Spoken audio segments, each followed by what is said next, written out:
23 मार्च 2025 को आयुष हॉस्पिटल ने आयुष सम्मान समारोह एवं रक्तदान शिविर का भव्य आयोजन किया। नमस्कार, आप देख रहे वेब पोर्टल झन्नाटेदार न्यूज। इस कार्यक्रम में मुख्य अतिथि के रूप में वित्त ऊर्जा एवं पेट्रोल रसायन मंत्री श्री कनुभाई देसाई तथा सालवव स्वामीनारायण एजुकेशनल ट्रस्ट के प्रबंध ट्रस्टी श्री कपिल स्वामी जी उपस्थित थे। पुलिस अधीक्षक वापी श्री BN दवे साहब, निदेशक और site manager Biovapi private limited Vapi की श्रीमती गीता नारायणन और इस्कॉन मीरा रोड के अध्यक्ष और वापी के परम पूज्य भक्ति पद्मस्वामी महाराज उपस्थित थे। इस कार्यक्रम का सफल संचालन श्री पार्थिव मेहता ने किया। इस महोत्सव में बड़ी संख्या में उद्योगपति, प्रजनन चिकित्सक, रक्तदाता, शुभचिंतक और हितधारकों ने भाग लिया।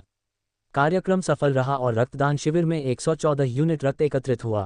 आज 23 मार्चનો આ સુંદર કાર્યક્રમ જેમાં બ્લડ ડોનેશન કેમ્પ અને સાથે સાથે આયુષ સન્માન, જેમાં આપણે વાપી અને એના નજીકમાં રહેતા લોકો અને ઇન્સ્ટિટ્યુશન્સ જે વાપીના માટે કામ કરે છે અથવા વાપી અને એના આજુબાજુના લોકોને માટે એમણે જીવન આપી દીધું છે એવા લોકોને આપણે આજે સન્માન કર્યું।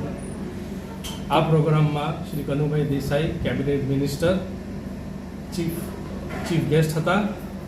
એમની સાથે સાથે શ્રી ગીતા નારાયણ, મિसेस ગીતા નારાયણ જે બાયરના અહીંયાના ડાયરેક્ટર છે વાપીના, અને કપિલ સ્વામીજી સ્વામિનારાયણ સલવામના જે મેનેજિંગ ટ્રસ્ટી છે, અને સાથે સાથે સ્વામી હરિભક્તિ જે ઇસ્કોનના ચેરમેન છે એ પણ ગેસ્ટ ઓફ ઓનર હતા।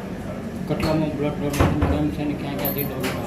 અમારા જે આ બ્લડ ડોનેશન કેમ્પ છે એમાં ઘણા બધા ઇન્ડસ્ટ્રીઝ જે વાપીમાં છે, આજુબાજુ વિલાડ, સરીગામ અને ત્યાંથી ઇન્ડસ્ટ્રીઝમાંથી આ લોકો કેમ્પ માટે આવશે। અમારું ટાર્ગેટ છે કે અમે 200થી વધારે બ્લડ બોટલ્સ આજે કલેક્ટ કરશું। આ પ્રોગ્રામ હજુ ચાલે છે અને બપોરે 2 થી 3 વાગ્યા સુધી બ્લડ ડોનેશનનો કાર્યક્રમ ચાલુ રહેશે।